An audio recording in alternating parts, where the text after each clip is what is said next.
তো মাছগুলো ম্যারিনেট করা হয়ে গেছে, এবার আমি হচ্ছে গিয়ে কাটতে বসবো। সব কিছু রেডি করা হয়ে গেছে, সব কিছু রেডি করে নিয়েছি।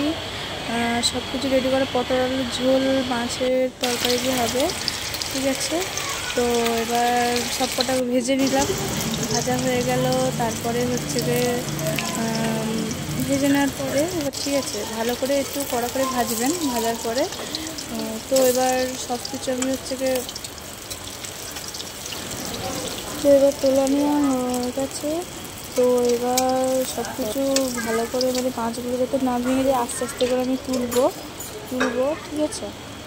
এবার তোলা ওই মাছগুলো হচ্ছে আস্তে আস্তে তুলে দিলাম। তো আলুগুলো ভেজে নিলাম, পটলগুলো ভালো করে ভেজে নিলাম। তো মাছও ভাজা হয়ে গেছে, আলু পটল ভালো করে ভাজা হয়ে গেছে। এবার পেঁয়াজ আদা রসুন তেজপাতা একটা আর এলাচ দিয়ে ভালো করে একটুখানি মিক্সড করে নেবো। তো তুলে নিলাম সব। তো এবার পটলটা ভেজে নেব, আর ভালো করে একদম একটু লাল লাল করে ভেজে নিলাম সবাই। আর একটু ধনিয়া পাতা ছড়িয়ে দিলাম, ভালো করে কষছি। মাছ আর পেঁয়াজ আর সমস্ত কিছু দিয়ে ভালো করে আমি কষছি। পেঁয়াজ যেটা ভাজা হয়ে গেল, তো তুলে রাখলাম। এবার জল ঢেলে নিলাম, পেঁয়াজ আদা রসুন জল ঢালার পরে এলাচ দিয়ে ভালো চাপা দিয়েছিলাম চুলের উপরে। গ্যাসটা হালকা তেল দিয়ে আমি কমিয়ে দেবো করছি। দেখো আমার রান্না কমপ্লিট হয়ে গেছে। তো সবাই কেমন হয়েছে পেঁয়াজটা, ঠিক আছে।